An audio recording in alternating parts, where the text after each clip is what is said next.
عزیز بچوں، میں محمد طفیل عالم Oriental public school میں ایک اردو معلم کی حیثیت سے اپنے فرائض کو انجام دے رہا ہوں۔ میں آج اردو قواعد کا ایک اہم عنوان اسم معرفہ اور اس کی اقسام کے بارے میں ایک نئے انداز کے ساتھ آپ کی خدمت میں لے کر حاضر ہوں۔ بچوں، اس ویڈیو کو غور سے دیکھیں گے اور دلچسپی کے ساتھ پڑھیں گے تو آپ کی قیمتی وقت ضائع نہیں ہوگا، بلکہ اس سے استفادہ حاصل کر سکیں گے جو آپ کے لیے بے حد مفید ہوگا۔ آئیے سب سے پہلے اسم معرفہ، جسے انگریزی میں پراپر ناؤن کہتے ہیں، کی تعریف کے بارے میں جانتے ہیں۔ اسم معرفہ کو اسم خاص بھی کہا جاتا ہے، یعنی اسم معرفہ یا اسم خاص کسے کہتے ہیں؟ اسم معرفہ وہ اسم ہے جس سے کسی خاص شخص، جگہ یا چیز کے بارے میں معلوم ہو، اسے اسم معرفہ یا اسم خاص کہتے ہیں۔ یعنی جس سے کسی خاص شخص، خاص جگہ یا خاص چیز کے بارے میں معلوم ہو تو اسے اسم معرفہ کہتے ہیں۔ یعنی ایک مخصوص نام ہو، جو نام صرف اس کے لیے ہی ہو، جو خاص ہو، ہے نا، اسے اسم معرفہ کہتے ہیں۔ جیسے احمد، پٹنہ، گنگا، تاج محل وغیرہ۔ یعنی احمد ایک خاص نام ہے، ایک انسان کا نام ہے جو صرف کیا ہے، اسی کے لیے ہے، تو اس لیے یہ کیا ہو گیا، اسم معرفہ کی مثال ہو گئی۔ پٹنہ ایک شہر ہے جو ایک خاص شہر کو بتاتا ہے۔ اگر یہی صرف شہر کہا جاتا تو پھر یہ نکرہ کہلاتا، اسم نکرہ۔ لیکن ایک شہر جو ایک خاص مخصوص نام ہے اس کا، اس نام سے اس کو جانا جاتا ہے، پٹنہ۔ گنگا ایک خاص ندی ہے نا، ایک خاص ندی سمجھا جاتا ہے جس کا نام کیا ہے، گنگا ہے۔ تاج محل یعنی ایک خاص عمارت کو سمجھا جاتا ہے جو صرف ایک ہی ہے نا۔ تو اس لیے یہ کیا ہو گیا، اسم معرفہ کی مثالیں ہیں۔ اسم معرفہ یا اسم خاص کی اقسام، یعنی اس کی کتنی قسمیں ہیں؟ اس کی 7 قسمیں ہیں۔ نمبر 1 علم ہے نا۔ علم کے لغوی معنی جھنڈا، علامت اور نشان کے ہیں۔ یعنی لغوی معنی جسے ڈکشنری معنی کہتے ہیں، ٹھیک ہے۔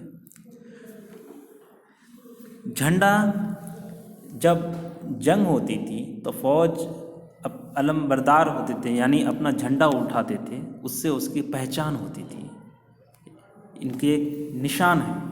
لیکن اردو قواعد میں علم سے مراد وہ خاص نام جو کسی بھی شخص کی پہچان کے لیے بولے جاتے ہیں یا جو والدین نے اپنے بچوں کے لیے مقرر کر دیے ہیں، اسے علم کہتے ہیں۔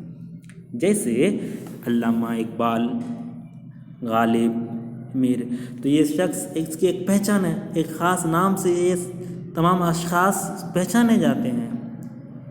علامہ اقبال اردو کے بہت بڑے شاعر تھے، تو ان کا علامہ اقبال جب بھی نام لیا جاتا ہے تو ایک خاص شاعر کی پہچان ہے، اس سے ایک خاص شاعر کے نام سے واقف ہوتے ہیں۔ غالب اردو کے بڑے شاعر، تو ایک خاص نام ہے یہ بھی کہ ان کے لیے پہچانا جاتا ہے اس نام سے۔ میر تقی میر، کوئی دوسرا میر تقی میر نہیں ہے، اردو کے ایک اعلیٰ درجے کا شاعر تھے۔ تو اس لیے یہ جو ہے علم کی مثالیں ہیں، یعنی ایک پہچان ہوتی ہے کسی اشخاص کی، ٹھیک ہے۔ اسم معرفہ کی جو دوسری قسم ہے، اسم اشارہ ہے۔ اسم اشارہ وہ اسم ہے جس سے کسی شخص، جگہ یا چیز کی طرف اشارہ کیا جائے، ہے نا۔ یعنی جس سے کسی شخص کی طرف یا کسی جگہ کی طرف یا پھر کسی چیز کی طرف اگر اشارہ کیا جائے تو اسے اسم اشارہ کہتے ہیں۔ جیسے یہ کتاب، وہ قلم، یہ لڑکا، وہ لڑکا۔ تو یہ کتاب ایک کتاب کی طرف اشارہ کیا جا رہا ہے، وہ قلم ایک قلم کی طرف اشارہ کیا جاتا ہے، یہ لڑکا ایک لڑکے کی طرف اشارہ کیا جاتا ہے، وہ لڑکا ایک لڑکے کی طرف اشارہ کیا جاتا ہے۔ لیکن اس میں اشارہ کی یہاں پہ اس کی دو قسمیں ہیں، ایک اس میں اشارہ قریب اور دوسرا جو ہے اس میں اشارہ بعید ہے۔ اس میں اشارہ قریب کسے کہتے ہیں کہ جس لفظ سے قریب کی شخص، جگہ یا چیز کی طرف اشارہ کیا جائے اسے اس میں اشارہ قریب کہتے ہیں۔ اب یہاں ان مثالوں میں دیکھیے کہ یہ کتاب، یہ لڑکا، تو اس کے کیا ہے، یہ مثال ہے کہ یہ قریب کی چیزوں کی طرف اشارہ کیا جاتا ہے کہ یہ کتاب بالکل پاس میں ہے موجود، یہ لڑکا بالکل پاس میں موجود ہے، بالکل نزدیک ہے، قریب میں ہے، اس کی طرف اشارہ کیا جاتا ہے، اس لیے یہ اس میں اشارہ قریب کی مثال ہو گئی۔ اس میں اشارہ بعید، جس لفظ سے دور کی شخص، جگہ یا چیز کی طرف اشارہ کیا جائے اسے اس میں اشارہ بعید کہتے ہیں۔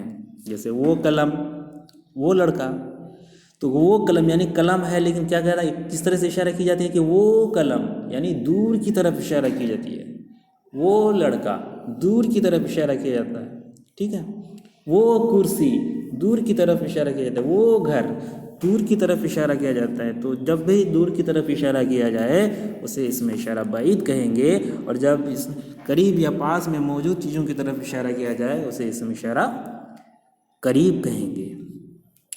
نوٹ: جس شخص، جگہ یا چیز کی طرف اشارہ کیا جائے اسے مشار علیہ کہتے ہیں، یعنی جس شخص، جگہ یا چیز کی طرف اشارہ کیا جائے گا اسے مشار علیہ کہیں گے۔ اوپر کے جملوں میں کتاب، قلم، لڑکا مشار علیہ ہے کیونکہ اس کی طرف اشارہ کیا گیا ہے، کتاب کی طرف اشارہ کیا گیا ہے، قلم کی طرف اشارہ کیا گیا ہے، لڑکا کی طرف اشارہ کیا گیا ہے، اس لیے یہ مشار علیہ ہے۔ اور یہ وہ اس میں اشارہ ہے، یعنی کس لفظ کے ذریعے اشارہ کیا گیا، یہ کس لفظ سے اشارہ کیا گیا، وہ، یہ کتاب، وہ لڑکا، وہ قلم، تو جس لفظ کے ذریعے اشارہ کیا جائے اسے اس میں اشارہ کہتے ہیں، ٹھیک ہے۔ اسی طرح سے اس میں معرفہ کی تیسری قسم اس میں موصولہ ہے۔ اس میں موصولہ وہ اسم ہے جسے کسی جملے کے ساتھ لگائے بغیر اس کے معنی سمجھ میں نہ آئیں، اور جو دو جملوں کو آپس میں اس طرح ملائے کہ اس کے پورے معنی سمجھ میں آ جائیں اسے اس میں موصولہ کہتے ہیں۔ یعنی کہ اس میں جب پہلے جملے کے ساتھ جب تک کوئی دوسرا جملہ نہ ملایا جائے تب تک پہلا جملہ جو ہے اپنا پوری معنی نہیں دے پاتا ہے، پہلے جملے کا معنی صاف واضح نہیں ہوتا ہے۔ جب دو جملوں کو جوڑ دیا جاتا ہے پہلے جملے کے معنی کو واضح کرنے کے لیے، جب دوسرا جملہ اس کے ساتھ جوڑ دیا جاتا ہے تب وہ جو ہے ایک مکمل واضح معنی دیتا ہے۔ جیسے یہاں جو، جس، جسے، جو کچھ، جو کوئی، جس نے، یہ سب اس کی مثالیں ہیں۔ ان الفاظ کو جملوں میں استعمال کر کے دیکھیں گے تو زیادہ سمجھ میں آئے گی۔ ایک جملے کے ذریعہ میں نے یہاں پہ واضح کیا ہے کہ جس نے محنت کیا وہ کامیاب ہوا۔ اگر صرف پہلے جملے کو بولا جائے اور بعد والے جملے کو نہ بولا جائے کہ جس نے محنت کیا، یعنی نے محنت کیا، تو کچھ سمجھ میں بات نہیں آتی ہے، بات مکمل نہیں ہو رہا ہے۔ جب تک کہ دوسرا جملہ اس کے ساتھ نہ جوڑ دیا جائے، وہ کامیاب ہوا، یہ بھی پورا معنی نہیں دیتا ہے، تو جب تک وہ کامیاب ہوا اس کے ساتھ نہ جوڑا جائے تب تک یہ پورا معنی واضح نہیں دیتا ہے۔ تو جس نے محنت کیا وہ کامیاب ہوا، یعنی جو محنت کیا، جس نے محنت کیا وہ کیا ہوا، کامیاب ہوا، ایک مکمل واضح معنی دیتا ہے جس سے پوری معنی سمجھ میں آتی ہے۔ تو جس نے کیا ہے، اس میں موصولہ ہے۔ اس طرح تمام الفاظ جو جملوں کے مفہوم کو سمجھنے کے لیے استعمال کیا جائے اسے اس میں موصولہ کہتے ہیں۔ اس میں معرفہ کی چوتھی قسم ضمیر ہے۔ ضمیر وہ لفظ جسے کسی اسم کی جگہ پر استعمال کیا جائے اسے ضمیر کہتے ہیں، یعنی جو کسی اسم کی جگہ پر، اسم کے بدلے میں استعمال کیا جائے اسے ضمیر کہتے ہیں، جیسے وہ، تم، میں، ہم، ہمیں، ہم کو، یہ سب ضمیر کی مثالیں ہیں جو اس کے لیے اسم کے بار بار استعمال سے بچنے کے لیے یہ لفظ لایا جاتا ہے جو ضمیر کہلاتا ہے۔ اس میں معرفہ کی پانچویں قسم مضاف ہے۔ مضاف کا لغوی معنی ہے ملا ہوا، جڑا ہوا، ہے نا، منسلک ہونا۔ تو مضاف وہ اسم معرفہ ہے جس کا لگاؤ کسی دوسرے اسم کے ساتھ ہو، اسے مضاف کہتے ہیں۔ یعنی مضاف کسے کہیں گے کہ جس کا لگاؤ کسی دوسرے اسم کے ساتھ ہو، جس کا تعلق کسی دوسرے اسم کے ساتھ ہو، جس کی نسبت کسی دوسرے اسم کے ساتھ ہو، تو اسے ہم کیا کہیں گے؟ مضاف کہیں گے۔ جیسے خدا کا بندہ، رحیم کا قلم، امجد کی کتاب، یہ مضاف کی مثالیں ہیں۔ یہاں بندہ اس میں نکرہ ہے، قلم اس میں نکرہ ہے، کتاب اس میں نکرہ ہے، لیکن جب اس کے ساتھ کسی خاص کا لگاؤ ہوتا ہے، جب جوڑ دیا جاتا ہے تو پھر وہ جو ہے ایک خاص بن جاتا ہے۔ جیسے یہاں خدا کا بندہ، تو یہ بندہ کن کا ہے؟ خدا کا ہے نا، تو ایک خاص ہو گیا کہ صرف یہ بندہ جو ہے خدا کا بندہ ہے، بندہ کہتے ہیں غلام، ٹھیک ہے۔ قلم اس میں نکرہ ہے، لیکن جب اس کو کسی خاص کے ساتھ جوڑ دیا جائے، خاص کون ہے؟ یہاں رحیم ہے، یعنی رحیم کا قلم، تو یہ قلم ابھی صرف کس کا ہے؟ ایک خاص انسان کا ہے، اس کا نام کیا ہے؟ رحیم ہے۔ اس لیے کیا ہو گیا کہ یہ قلم صرف رحیم کا ہے، کسی دوسرے کا نہیں، یہ خاص کا ہو گیا، اس لیے یہ مضاف کی مثال ہو گئی۔ امجد کی کتاب، اگر صرف کتاب کہا جائے تو وہ اس میں نکرہ کہلائے گا، لیکن اس کتاب کس سے جوڑ دیا گیا؟ امجد کے ساتھ جوڑ دی گئی، اس کی نسبت کس سے ہے؟ امجد سے ہے، تو یہ کتاب کس کی ہے؟ امجد کی ہے، یہ خاص ہو گیا، اس لیے اب جو ہے ایک خاص نام کے ساتھ اس کو جوڑ دی گئی، تو اس لیے یہ مضاف کی مثال ہے۔ ان جملوں میں بندہ، قلم اور کتاب مضاف ہے، یعنی بندہ، قلم اور کتاب مضاف ہے، اور خدا، رحیم اور امجد مضاف علیہ ہے نا۔ تو مضاف علیہ کسے کہتے ہیں؟ نوٹ، جس کی طرف کسی چیز کا لگاؤ ہوتا ہے اس کو مضاف علیہ کہتے ہیں، یعنی جس کی طرف کسی چیز کا، یہاں کس کی طرف لگاؤ ہے؟ یعنی جس کی طرف کسی چیز کا لگاؤ ہوتا ہے اس کو مضاف علیہ کہتے ہیں۔ تو یہاں کس کی طرف لگاؤ ہے؟ یہاں بندہ کا لگاؤ خدا سے ہے، قلم کا لگاؤ رحیم سے ہے، کتاب کی لگاؤ امجد سے ہے، اس لیے اس کو کیا کہیں گے؟ مضاف علیہ کہیں گے۔ خدا، رحیم اور امجد کو مضاف علیہ کہیں گے۔ اس میں معرفہ کی چھٹی قسم معہود ہے۔ معہود کا لغوی معنی ہے عہد کرنا، ٹھیک ہے، دماغ میں بیٹھنا۔ معہود وہ اس میں معرفہ ہے جو گفتگو کے قرینہ سے اور خاص وجہ سے کسی خاص آدمی، خاص چیز اور خاص جگہ کو بتائے، اسے معہود کہتے ہیں۔ یعنی یہ وہ اس میں معرفہ ہے جو گفتگو کے سلیقے سے، گفتگو کے انداز سے اور کسی خاص وجہ سے کسی خاص آدمی، خاص جگہ یا خاص چیز کو اگر بتائے جو پہلے سے ذہن میں کیا ہو؟ معین ہو، جو پہلے سے ذہن میں کیا ہو؟ مقرر ہو، اگر اس کو بتائے تو اسے معہود کہیں گے۔ یعنی جو ذہن میں موجود ہو، پہلے سے کوئی بات کہی جائے اور فوراً وہ بات سمجھ لی جائے۔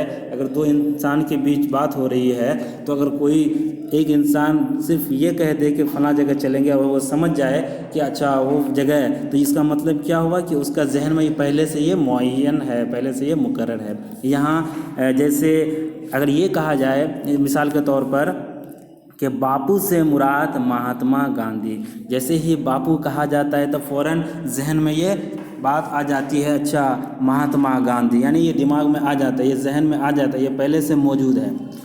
دوست آیا، تو دوست آیا یعنی دوست آیا سے مراد کیا ہے؟ احمد. یعنی یہ کہا جائے کہ دوست آیا تو اس کا مطلب یہ ذہن میں آ جاتا ہے کہ اچھا دوست، میرا دوست آیا یعنی احمد آیا، تو پہلے سے ذہن میں کیا ہوتا ہے؟ مقرر ہوتا ہے، معین ہوتا ہے. اس لیے یہ معہود کی مثالیں ہیں. اس میں معرفہ کی 7ویں قسم منادہ ہے. منادہ کہتے ہیں پکارا گیا، جس کو پکاریں. ٹھیک ہے، یہ لغوی معنی ہے. منادہ وہ اس میں معرفہ ہے جسے حرف ندا کے ذریعہ پکارنے کے طور پر استعمال کیا جائے، اسے منادہ کہتے ہیں. جیسے اے لڑکا، او بچے، یا اللہ، اے دوست وغیرہ.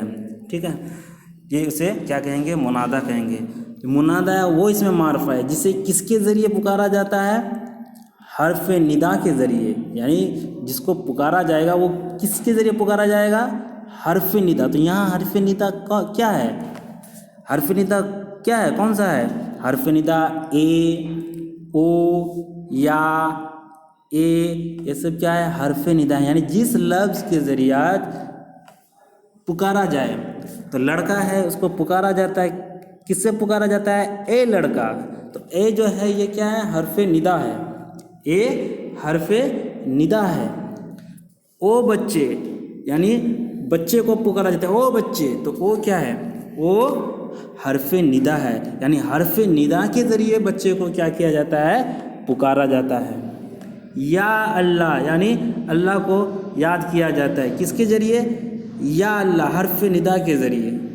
اے دوست، اے دوست، یعنی دوست کو پکارا جاتا ہے، کس کے ذریعے؟ حرف ندا کے ذریعے. اے دوست، یعنی حرف ندا کے ذریعے آپ اس کو آواز دے رہے ہیں، پکار رہے ہیں، ہے نا. تو یہ حرف ندا کے ذریعہ پکارا جاتا ہے. اس طرح سے یہ منادی کی کیا ہے؟ مثالیں ہیں. آج ہم لوگ اس طرح سے اس میں معرفہ اور اس کی اقسام کے بارے میں پڑھے. شکریہ.